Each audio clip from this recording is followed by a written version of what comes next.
Hey, practice owners. We're back for another edition of Coming Back Stronger. Our guest today, you probably, if you're on social media anywhere, or if you've been to a speaking event in the last year or two, you've seen Dr. Emily Letran. She's a dentist, high performance coach, and just one of my all-time favorite people in dentistry. So, how you doing, Emily? I'm doing great. Thank you so much for having me on, Steve, Dr. Steve Parker. It's always a pleasure and an honor. And thank you so much for taking the time and inviting some of us on here to share some insights and strategies on how we're just going to deal with this whole pandemic thing. Well, likewise. And one of the things I love about you, you're like the Energizer Bunny of dentistry. You are always going, full of energy, positive. And I think right now that your colleagues can really use that. So we were talking earlier about how this started, kind of the origin of Coming Back Stronger. And it really came out of the conversations I was having with a lot of dentists who practice owners who were so focused on the loans and should they lay off staff, should they the stuff of the day, and then trying to figure out when are they going to reopen. And Donald Trump said this, but Andrew Cuomo said that, and I mean it's just this stress and anxiety. And while at the same time, this stuff kind of goes on every day in your practice. You just don't realize it. You're the owner, but you delegate that to somebody. So now you don't get that luxury. You can't just say, hey, Mary Jane, take care of this business thing. I'm going to go see patients. You're not seeing patients, and you're the owner, and these are things only you can deal with. The bank Right, will talk to your office manager. The bank's talking to you. The IRS right, is talking to you. So right, that is about as far out of a practicing dentist's comfort zone as you could get. right. In fact, I remember, I'll tell a real quick story on you. I don't even remember where we were, but, and you're a good target because, you know, um, you're a good sport. So that's why I can pick on you.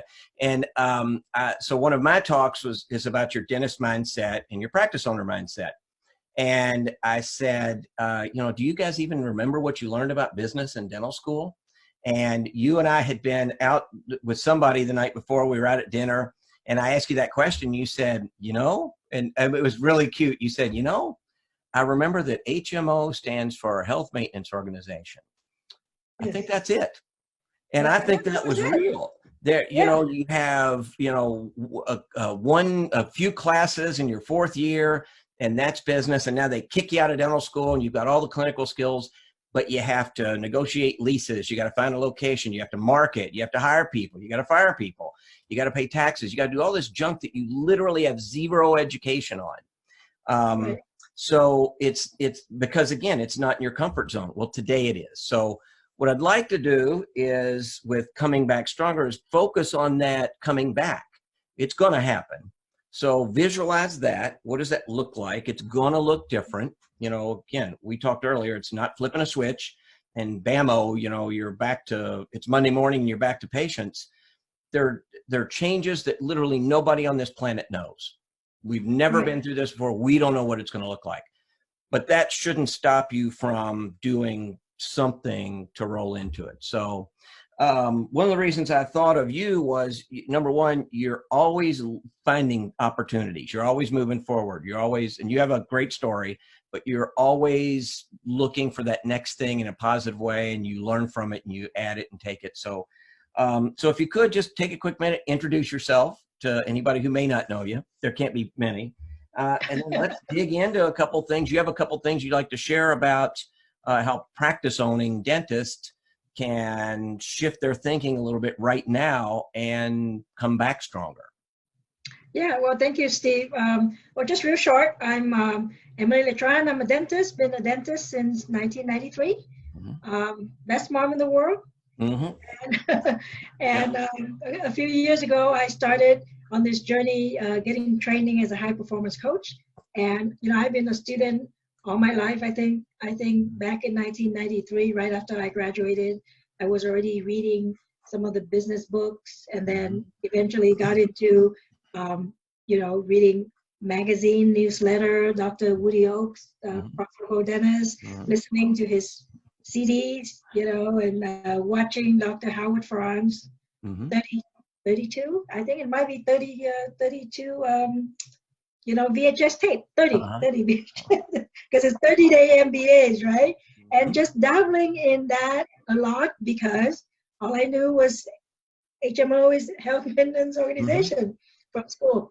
And I took that and it became a passion. And since I've been around a little bit, I want to take my knowledge, my experience, and just share it with some of our other colleagues. I coach some colleagues, I do consulting, and what it is just how to accelerate. For me to be the catalyst to help them, sometimes just take a look at it a different way, a different insight. So as we were chatting earlier, you asked me, so what can we do, to come back stronger? And I have a couple of suggestions. Awesome. Okay. Actually, there's two books that I recommend reading, and they're not my book. They're actually both Dan Kennedy's book. And if you, our friends, we take the time to read this because it kind of go with what I'm talking about today. One of them is a No BS Time Management for Entrepreneur. And the other one is No BS Ruthless Management of People. Okay. Okay. And once you read those books, you don't have to agree with everything, but I think you're going to just look at things just a little bit differently. You're going to look at time not as a commodity. You're going to get upset when somebody wastes your time because time is valuable, and with time you can create things, you can do the work, and you can make money. And as far as ruthless management, it's about looking at your staff, your team, people who work with you from an ROI perspective. It's not money hungry. It just, hey, if I can look at performance in terms of ROI, what would I do differently, right? You can still be friendly to your staff and everything, but you just look at it different. So, let's say, just pick one thing. You have a lot of time on your hand. I want you to think about your marketing. Marketing is a very big part of practice management. Take the time to learn some marketing. Read some books. If you want resources, you can reach out to me, right? Educate yourself. It cannot be, I want to do marketing. Let me just, which company is working? Anybody tell me a company? Let me just reach out and just delegate it to them. You can always delegate, but you got to be the one that dictate what to be done. And I would say, for example, I would have a conversation with a doctor, and they said, I mailed out postcards to the neighborhood. I said, did it work? Well, kind of. What do you mean kind of? What is the percentage? How many calls did you get? Did you get new patients in? The new patient, did they generate income? Was that a positive ROI? When you send out multiple postcards, which one worked better? Was it the offer of free whitening, or was it the offer of no down payment Invisalign? You need to know those specifics. And then when you're planning to come back, that might be the one postcard. If you want to launch, that should be the postcard that you launch. It's the best, the best one of whatever you've done before. So you don't waste time. You're not testing. You're gonna send out a winner. Whoops, let me switch here. It cost you the least and produced the most. Yes. That's yes. Our return on investment is just that. Which one cost me less but got me more patients? Right. And the other night I was talking to one of my clients. She's an endodontist, and so 90% of her patients come from referral. And so how to increase that? I mean, 90% is pretty good, but is it everybody around you that referring to you, or can you use more referral, right? And so one of the recommendations I gave for her was to do a study club, where now she is going to be in contact with her referral doctors every month in person, so they know her more than just, the x-ray, the final x-ray. They can see that she's friendly. They can see that she cares, and that builds the bond for, more people to refer to her, and then they can always introduce other people. So instead of saying, just go and refer the patient to Dr. So-and-so, hey, come to one of her meetings, meet her. see how she is, see how she interacts with people. So it doesn't matter whether you're a GP or a specialist, there are ways to work on that marketing. And if you've never tried before, well, write it down. Think, can I do this or not? Do I need some help with this? And try new things, because as you know, if we keep doing the same thing, we're going to get the same result. Mm-hmm. And for sure, we're not going to be in the same situation. Everybody is going to, people may get more competitive. I don't know. People come out of this and they may say, you know what, I got to be more competitive. I need more patients. I need more this. I need more that. So now is the time to think about those strategies. Your staff, I love my staff. I've been working for more than 24 years. I think we're going to 26 years. And I have some staff changes. I've restructured my office. I think every one of us at some point is going to go through that. What I want to invite our friends to do is to sit down and look at your staff as, again, in the sense of ROI. Think of the 80-20 rule, 20% of your client, your customer, give you 80% of the result. 20% of your staff, there's 80% of the work. It doesn't sound right, but if you actually look at it, that's a general business rule, right? Yep. And I'm sure when you sit down, sometimes you say, well, but Mary's been here for 20 years and she got to be one of the best. But if you actually break down what Mary does every hour, the maybe cases that she sells, or paperwork that she builds, look at it in those sense, not because Mary is working with you for 20 years. And that's how you have to evaluate business. Evaluate business in terms of numbers. And I'm not saying that, just use the numbers and that's it. Yes, use the numbers and then look at, how she is as a person. Everybody have a story to complain, I really don't like this assistant, but she's the best one, right? Mm-hmm. Or maybe the patient don't like her, but she's the best one. She can do the most. So that's where you're going to pick and choose which one, or where do you invest your time? Maybe you're going to invest your time training her on, her personal demeanor, or do you spend time training her on clinical? And when people say cross-train, okay, let's take Mary in the back and have her answer the phone in the front. And she's going to do so-so. But you don't really spend the time training her, like actually training her. I tell my friends, imagine your front desk, maybe she got into an accident and she's out for a month. Is there anybody in the office who can step into that role to make sure that your office is still running? Where, not like you go to the front and you don't know how to do anything. You can't find stuff, right? Everything is systemized. And when you're cross-training people, you make sure that they do their best and they maximize their potential. I have an assistant many years ago. I think we worked together at one of my first jobs as an associate. And then when I bought my first office, eventually I brought her in because she was the only one that spoke Spanish in the office. Mm-hmm. And she worked with me for a couple of years and she moved on. And then one time, several years later, she called me and she said, "Hey, Dr. Letran, I just want to let you know I bought my first house." And I'm thinking, what does this have to do with, mm-hmm. assistant? She goes, "I just want to let you know I bought my first house." And I said, "Okay, congratulations." And then she said, I want to let you know that you're the first one that I call. I'm calling you even before I call my mom. And now I'm just, okay. And she said, and the reason is, when I work with you, you're always pushing me. You always say, you could do better. You could do more.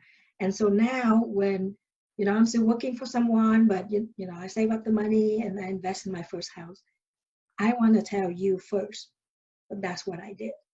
And I think as business owners, everybody already expect us to be competent clinically.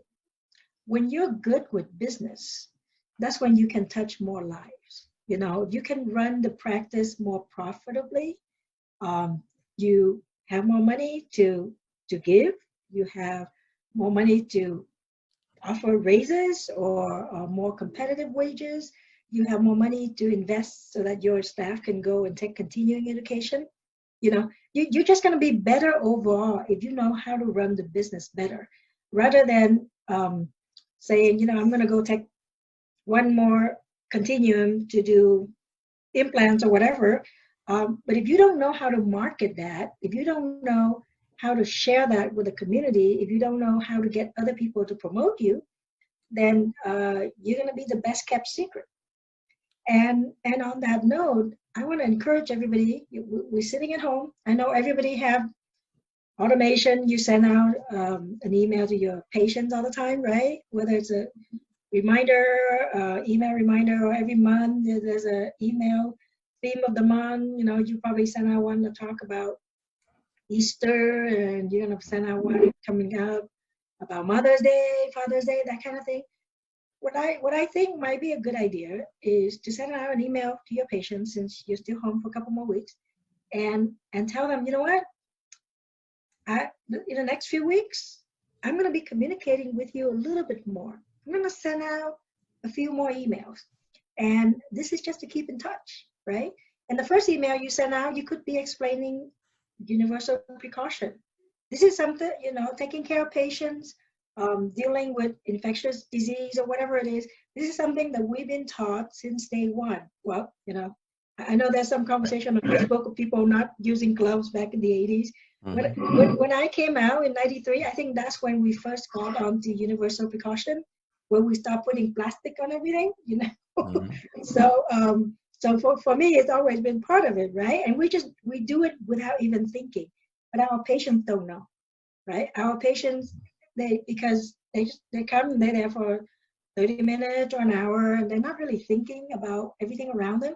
Now is the time to tell them, this is actually what we do. When you come in, we set this up and we sterilize our instrument. I have actually sent patient home when, we had just put the load in and say, sorry, ran out of instrument. So I'm going to send you home, Well, PPE or infection control, just as a concept, 6 weeks ago, your patients had no awareness. They cared whether you were convenient, whether you had a nice staff, whether you had payment plans. That's what they cared about.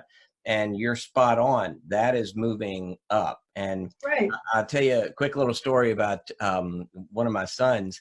He so all this started, and we have 5 kids, and our 23-year-old, and he's a very warm, caring, empathetic young man, and he wanted to make sure that Paul and I were okay, and that we were social distancing. And because there's a virus out there, and we're old, so we're in the the hot zone or the whatever, and we're 20 years still from the danger zone, and we should be conscious of it. But in his mind, oh my gosh, we're in our 50s, we're old. This virus kills old people. So he goes, I know what somebody should do. He goes, when you go to the grocery store, they ought to have some of that hand sanitizer where you can clean it. He goes, because think about it. People grab that handle all day long and push the grocery cart around. They should have a way that you can clean that. And he's a smart kid. And he's been to the grocery 1,000 times. He's never noticed that it's already there. It's been there for years. But at 23, suddenly his awareness is there. Up until this point, he just went to the grocery, got what he wanted, threw it in the cart, left, and never gave a second thought about grabbing that handle. Exactly. Today he is. So I think that's part of that message, is that your patients coming in are going to have a heightened awareness to that, and you better be ready for that. And some of your staff can respect that and communicate it, back to your point, and some can't. And and that's why when you communicate, you want to do it multiple times on multiple platforms. So you may be sending it out in your short email, and then maybe it's part of your e-newsletter, or maybe if you send out a paper newsletter, you mention it again. Patient come in, and you have them fill out a little questionnaire, take the temperature and that kind of thing. But you want to let them know that those two may be new things, but everything else that we do, we've been doing it all the time, and everybody could be potentially infectious all the time. So you just, it's like washing hands, right? It's funny, wash your hands. But yeah, we're supposed to be washing our hands. right? Mhm. And now it's become a really, really big deal for some people who don't usually wash their hands that much. But for us, we do it all day long. Right. So, right. And you So, have infection barriers all over the operatory today that, right. yeah, so maybe, so that, I think that's awesome. Yeah. Yeah. And those are the things, it's always the little things that you communicate that will make you stand out. Mhm. That's how I feel. Just a little bit reminding them, do this. This is actually what we do for you. Sharing stories with them.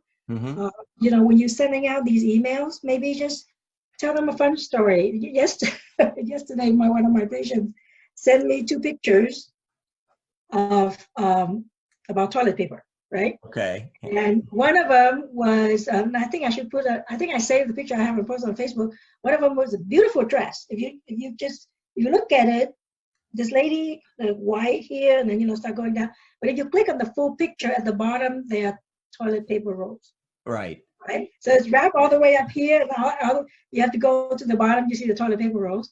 That's the dress. And then the other one was, you have to imagine a little bit, it's like the toilet, and then there's a little stick sticking out. You close the lid of the toilet, this sticking out, look like a cigar, Mhm. and then two toilet rolls that look like the eyes. Right? And she sends that to me, and I go, okay, the simple picture, that's probably from your husband, and then the Mhm. the toilet paper dress, that must be your idea, right? But you see, the reason I'm sharing that is because the patients know me as somebody who's a little sarcastic, Mhm. or funny, cracking jokes. So they'll send me those kind of things, and so you're going to attract those people if that's how you communicate. So if Mhm. you imagine, if you're a real serious doctor and you send out that toilet paper picture, right? People are going to say, hey, Dr. So-and-so, he has a sense of humor, right? Mhm. He may look real serious, but he has a sense of humor. And so now I think now is the time to be sending out those kind of emails, to have those kind of communications, to connect with people that way. And then, offer, I'm here, like everybody talk about it in social media. Mhm. See your dental emergency, right? Yeah. Yeah, the St. Gabriel Valley Dental Society sent out an email asking, who is seeing emergency? Are you seeing new patients as emergency? And I email her back. I say 70% of my emergencies are not my patients, because some of the other doctors, they're not open. Right. And I guess they're not even answering the phone, you No. know? And so I'm answering the phone, and they say, oh, I'm having pain and I'm having swelling, and bringing them in and taking care of them, because this is the time where you need to tell people that you're here, because otherwise people are assuming that maybe you're not there, right? And you send out an email, and it's one of those automated email. They don't think you're there because this is all pre-planned. So actually, verbally, or in writing, communicate all that. It's going to build that, keep the relationship going even though they haven't seen you. Mhm. And then it's much easier to just say, hey, come, let's say May 16th, we are fully open, come on back in. I'm booking patients from about the middle of May up, and we book out several weeks. It's just because, I'm not going to wait until they say, okay, you can go back to work now. Worst case scenarios, Right. I'm going to have to call the patients and move them back out again. Mhm. But I think those are some of the ideas that you can take and run with, because it has to do with your business, and it makes you take a hard look at what you've been doing. Well, Um, I had a you, thought about Facebook. Facebook is a neat medium yes, that is exploding right now because, everybody's home, and if they're not binge watching right, right. Netflix, they're on Facebook. But, back to your ROI question, the money you put in versus the return you get. Facebook is, zero cost, right? It's your time.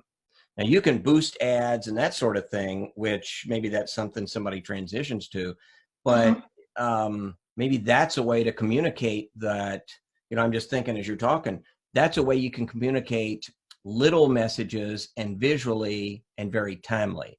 So Yes. you might have a 1 minute little video that says, hey, look at it, every time that you come into the operatory, you ever wonder why this plastic is up here?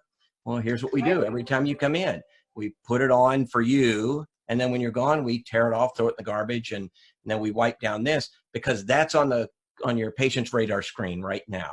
So when they Right. come to Right. you 6 weeks, you're right, whenever it is, 6 weeks, 8 weeks, whatever it is, they start coming back.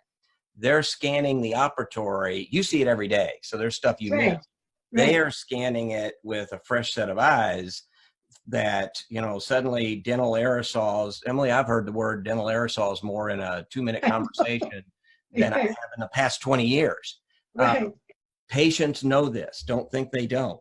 They Right. understand PPE and masks and gloves. And who in the heck ever heard of an N95 mask before 2 months ago? Right. I've had dentists who said, I don't know, maybe it is, maybe it isn't. What's N95? We Well, didn't know because we didn't have to and we didn't care. right. So your ROI, so communicating costs zero with a little video, or like you said, email costs you nothing, but it's valuable communication. And I think what you're also saying is don't try to sell them right now. Don't send an email that says, hey, when we come back, we're going to be doing cosmetic dentistry. Send Mhm. them something about what they care about now. And the Right. return on that investment of your time of zero is, okay, I trust Dr. Letran. She's where I need to be. I've got 3 kids. I'm not going to put them in any risk or any harm by, I don't know what goes on in a dental office. I read an article, and saw a thing on CNN about dental aerosols, and, they spread all this stuff in the air. You've already answered that before they ask Right. for Right. zero cost. Right. And Being proactive, which is what we all know, what we all learn. And but again, so take the time, instead of you can easily go on Facebook and just read some people's comments and join in the discussion. And the mhm, next thing you know, 2 hours went out, like out the window, and you didn't do anything, right. I've anything of value. I've seen And a lot of docs start doing their own little videos to their right, patients, and right, they'll be at their practice and say, well, nobody's here right now, it's just me. But somebody sent me an email and asked me about what the heck is a dental aerosol, so I'm going to show you how uh-huh, that works. And right, I think 2 or 3 minutes is kind of the attention span of a mhm, Facebook person. But again, it costs him nothing, and right, he gets right. to, and his patients get to know him better and be more comfortable. And that's one of the things I wrote down here. We talked earlier about patient retention. That's really, that you feel is it's something you think about normally, kind of, but not really. But right now, especially, you can focus on your patient retention effort. So Yes, and I how and would I you do think I think patient retention is the most important thing. that? Okay. It's more expensive to bring in a new patient. It's Mhm. it's it's harder to sell to them, right? Because they don't know you. The patient who already been coming to you, they're the one that you tell them one more thing, they trust you because they've been trusting you all these years. So if you say you need a new crown or whatever you want to sell to them, they are more receptive to it. And especially if they know how you work, meaning you don't oversell them and you're not always like giving them, this big like new things. And to them, it's always new things. You're going to make more money kind of thing. Mhm. If they know that you care first, because that's how you've always been, and now you introduce a new technology or you introduce a new product, they already know you as a person, so they will trust you. And I think the patient retention, I took a picture one time. We have 3 generations in the office, right? They just so happen to come in at the same time. So we got daughter, mom, and I think it was granddad, right? They were there at the same time. Like, hey, I gotta take this picture. I'm gonna say I treat generations, Mhm. of family, and that might be just one family, but when you set something like that out, first of all, people say, hey, this doctor pay attention. Because Mhm. actually these people have different last names. They get married and have different last names. And then hey, she took the time to take the picture, right? And if the whole family trusts her, she's probably pretty decent. And I'm gonna come in and give it a try. So do it with the intention. For me, it's always about the intention. Why are you doing things? for example, I have some people who do TikTok video, just for example. Mm-hmm. I say, that's great. What are you using it for? You know, also patient can see me as a, you know, outside the office. That's wonderful. But personally, for me, I think a regular video that you send out in the email and you talk about your family, for me, that carry more value because I'm building the relationship with the patient. And if you think it's a cool picture or a cool video, you can easily say, hey, forward it to your friends, right? So all of a sudden, they're sharing your information with their friends. Just make it so easy for people to understand you, to see you in different platforms, and then to share you with the community. And so I think if you actually say, okay, I have 4 more weeks, every day I'm going to spend an hour or maybe 2 hours working on these tasks. And whether I hire my staff back or not, I'm not going to be the judge of that. But let's say if you have the staff come in and say, hey, I'm going to have an ortho assistant come, and for 2 hours, she's going to show you the ortho instrument, right? And then, or maybe she's going to show you how to tie and untie, or whatever it is. Mm-hmm. You have a lot of time. You have the office space. You can easily pay your staff to come in and have them learn. And so once you start back, it's you. I think we should not hear we don't have time again, right? Right. Because we really can make time if we want to. Anybody can just say work through lunch or do this seminar or lunch and learn. Anybody can say come in an hour early to learn this or stay an hour late. And as long as there's a good reason for it, there's an intention, and it's going to produce the ROI. I think I made this comment. Several doctors were saying, "Oh, I'm catching on my CEs, right?" And I'm thinking, weren't you planning to do CEs all? Right, and those are your clinical skills, and you certainly Right. need those. But Uh-huh. if you don't retain your patients, you got really, you have the most awesome clinical skills that are not being used in town. Right. And Right. I do, you said something a while ago that just sort of struck a nerve. When we come back, maybe you should look at your existing patients as I need to do something to retain them, because they're going to be, again, this isn't like I had an interesting conversation about, this isn't like a flood or a hurricane or a tornado where, oh my gosh, a hurricane hit our offices, or even 9/11. I've got a good friend in Manhattan, and he coaches, and he said 9/11, docs were shut down. I mean, there are dentists for months just shut down, and they don't know what to do. But when they come back to the way they were. They're getting back to normal. This is different. This isn't coming back to normal. It's not like a hurricane where we all know it's over and now we just, put new windows in and spiff up the practice because insurance paid to rebuild it. This is a mental change, I believe, with people who are also your patients, who again are going to walk into your operatory looking at it differently than they have before.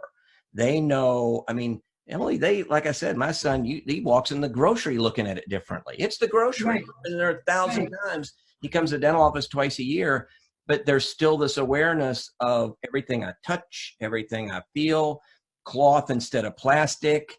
I know you're in Southern California, but I know in San Francisco, they had a big problem because of grocery bags. They banned banned cloth bags or paper bags or reusable bags, were only thing you could use. You couldn't bring in plastic bags because it, I don't remember, it would blow out in the ocean and fish would eat it and it would kill the fish. Well, suddenly 2 weeks ago, they said, that can, your cloth bag that you bring, that we insisted that you use, and in fact, charged you $8 for, you can't use that anymore. And now you got to use plastic bags. Except we don't have any plastic bags because we banned those 5 years ago. Right. And So all of that is, you know, right, wrong, or indifferent. It's just the new normal. It's going to be a thing going forward. So your patients they are very aware of this stuff. They know it. So when they walk in, you might think of it like that. What do I need to do to make sure this patient sticks with me? Is that, Yes. yeah. And, So, and I think, and I think a big part of it is the mindset, like you mentioned, of always resetting mhm, and adapting. Because yes, this is very big, but if you kind of look back and let's just say, well, I'm in Southern California, so 9/11 wasn't quite, as dramatic, but let's just say 2008, right? mhm, Even though I was doing well, because the effect was a little bit slow coming in, but my patients would come in and say, I no longer have that insurance. I don't have right. a job, right? And then they come back and they say, I now have Medi-Cal, right? Mhm. And then they come back and they say, I got another job, but now I have an HMO. It's the same patient, it's the same family. So it's a relationship that you're building with them, right? Well, whatever insurance you choose to take, what insurance, that's up to you. But if you have that kind of patient's heart, they're going to come back and look for you, Okay. or maybe they'll be willing to pay that extra fee. And this is not, let's say this is ongoing, we don't know when it ends. Well, the adaptability and the resetting, just like we said, is okay. So let's say I'm going to try this when we come back, and whatever you try, it didn't quite work. Well, I'm going to try something else. The, Mhm. the, the thing is, it would just never go back to normal, Yeah. normal or pre-pandemic or whatever you want to call it. Mhm. So you It's just have to keep on shifting. It is. It's a new world. I just heard somebody say, and I see we're getting up on time, but I just heard somebody say the other day that they read or was talking to somebody that said menus in restaurants may completely disappear. So it's either something you throw away, but that's still paper, or Right. an iPad that can be disinfected. Wrap in plastic. Yeah. And, Yeah. who would have thought it? But they said, think about it. Customers are going to come in and think, uh-oh, how many people have touched this menu today? Or Right. do they wipe them down every day? Do they, so that question is already in your patient's mind. And if you Right. keep them as a patient, you better be answering that ahead of time. And so no, I love that. Look at the ROI. And you're, again, right now, email, Facebook are free. So the Right. cost part of that is zero. So if you get one patient, maybe think of it this way: you get one patient, however you value that relationship, an average might be $2,500 for every new patient. Right. You got a $2,500 patient 6 months from now that costs you nothing. So it's worth your time to be doing it, and it's a better alternative than catching up on the last 3 years of Game of Thrones or I told people, somebody shared with me yesterday, online gambling is the new sport. Online Wow. gambling is up. They're predicting like 500% in the past 8 weeks that people are just gambling like crazy. So they're streaming videos. It's it's billions of hours now that they're streaming and online gambling. So if you're a practice owner, man, use your time wisely now and Right. reach out to people like Dr. Emily Letran and let her give you the advice that she gives and turn the computer off, turn CNN and Fox News off and spend your time wisely. So, Well, when there's a saying that poor people have big TVs uh-huh. and rich people have big libraries.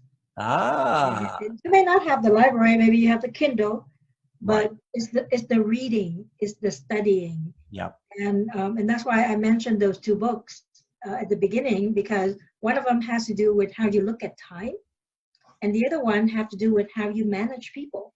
Because if you think about that, those two can give you back a lot of ROI. People should bring back a lot of ROI, right? You Right. you pay the office manager $25 an hour. She goes out and she sells a case for 3,000. That's a very good. It That's a very is. good ROI, right? That's a very good ROI. So Yeah. so give her the tools, give her the means to do that more often for you, Yeah. right? And that same thing with the dental assistant. You do the procedure, take you 30 minutes. You have the assistant there. It's going to take you 15 minutes. You cut your time in half. Mm-hmm. So spend the time training them, look at where they are weak and focus on that and talk them up on that and give them new skills, something to excite them, right? Because everybody get bored once in a while. Right. So give them the excitement, teach them new things. Everybody is going to come back a little bit. Well, everybody's going to be unsure about the future. But I think at this point, for a lot of us practice owners, it's like the staff are going to be wondering, can you take care of me for real? Because obviously this is just showing that, no, you couldn't really quite take care of me, right? Well, because everything is shutting down. But my point here is if you make sure that they understand that, that their pain and you appreciate them and you're still going to invest in them to grow them so we can grow together. This is your chance to show them all of that. It's like you have the great opportunity. You're given the time so you can rest. You're given the time so you can study. If you say you need to study, you have the time to upgrade your office, paint your office, do certain things like that, and use it wisely so that way, you don't come back and you go, well, I should have done this, right? Yeah. And the only way to do that is to plan out right now what would make my office better. And it's not another piece of equipment. It may not even be another marketing campaign. It could be, let me just make sure 100% of my patients who didn't come in the past 2 months, who missed the hygiene appointment, are all going to show up. And yes, and maybe I'm going to be overwhelmed, but you know what? I'm going to be overwhelmed for 2-3 months. But I need to be overwhelmed for the next 2-3 months so I can make up for the time lost. And that takes a certain mentality. It's out of the box. It's not something that you do routinely, but that's where the resetting and the adaptability come in. Well, that is very wise words. So I see our time is a little over, but that's okay. I did want to say one thing. There's a third book that I think anybody listening should think about, and Emily's too humble to mention it, so I will. You wrote your book late last year, and you don't have a copy handy, do you? I do. I will have it. Thanks.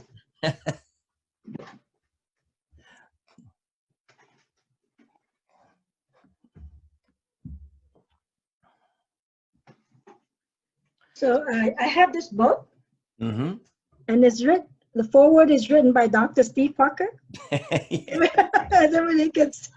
It really is. I've actually given that book out to quite a few people, and they, I'll get an email back that says, "Thanks for that. It's amazing. It's a lot of what you talked about today. Very simple things that you can do that aren't, ideas you might have had. They're things you do and have done every day. You've built quite a organization. Well, again, I know you well enough to know you're very humble in sharing the things that you have built. And so it's not like you built one little practice and, suddenly write a book. You've really done some big things, and you've coached a lot of people in a way that probably saved their practice. Certainly improved their practice and built their practice. So, yes. So I'll that shameless plug is for you. Thank you. It really is. People, I haven't had anybody who didn't either send me an email back and say, "Hey, thanks for that. I took away, half a dozen of these little gems, and I'm going to start doing tomorrow." So, yes, it's a book that I collaborated with Dr. Steve Martner, who we all know from his old days in Dental Town, and now he's the king of social media. And you wrote the foreword for it, and a couple of the other doctors, Dr. Nathan Ho of Vision Stars, Dr. Gina Dorfman of Yapi, and Dr. Katie Toe of Katie Seminars, and Dr. Stephanie Mapp, who is also coaching people on how to figure out which insurance to take, and looking at the ROI and what you have to write off with insurance, and I love that book because it's a collaborative effort.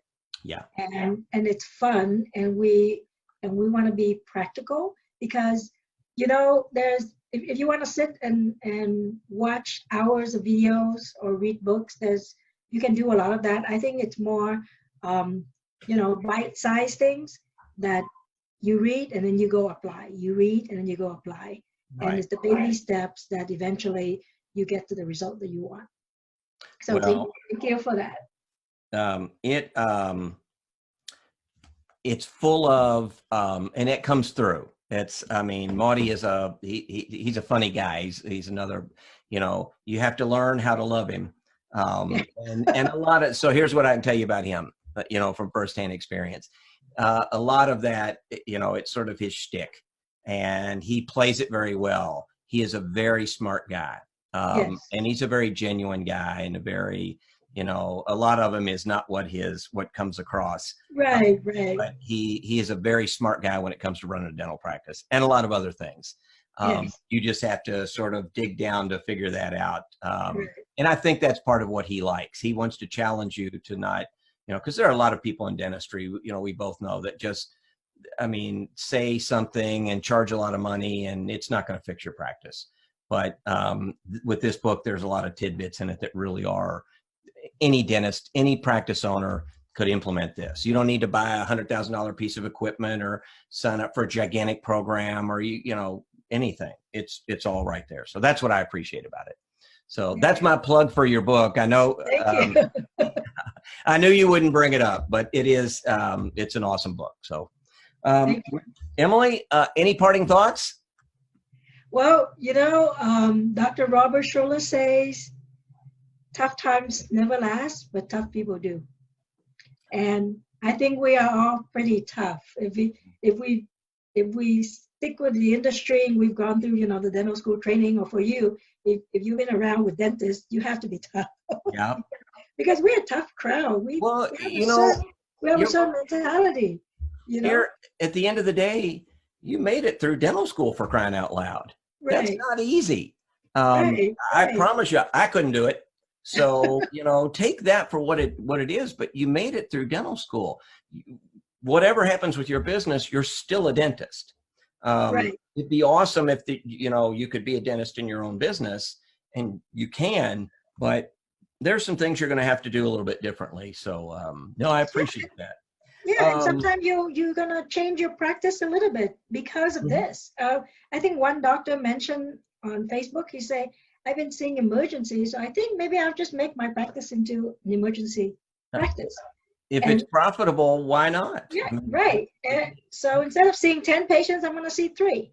So, allow yourself to change. Yeah. You don't have to keep doing things the same way, and be open-minded about it. Somebody else try that. If you think that might work, try it. Nobody ever said that you have to have $1 million practice. Nobody ever said you have to have a big staff. Nobody ever said that you have to live in a certain area or drive a certain car or, send your kid to a certain school. You know yourself, and you do what's right for you, and just be willing to change. Just follow your heart. I think that's one of the most important thing when I see people wondering, should I do that? Should I do this? And then I'm writing a comment and I say, just follow your heart. And they go, what? What is that supposed to mean? Well, it means exactly what that means. Yeah. However you want to think about it, that's what it means.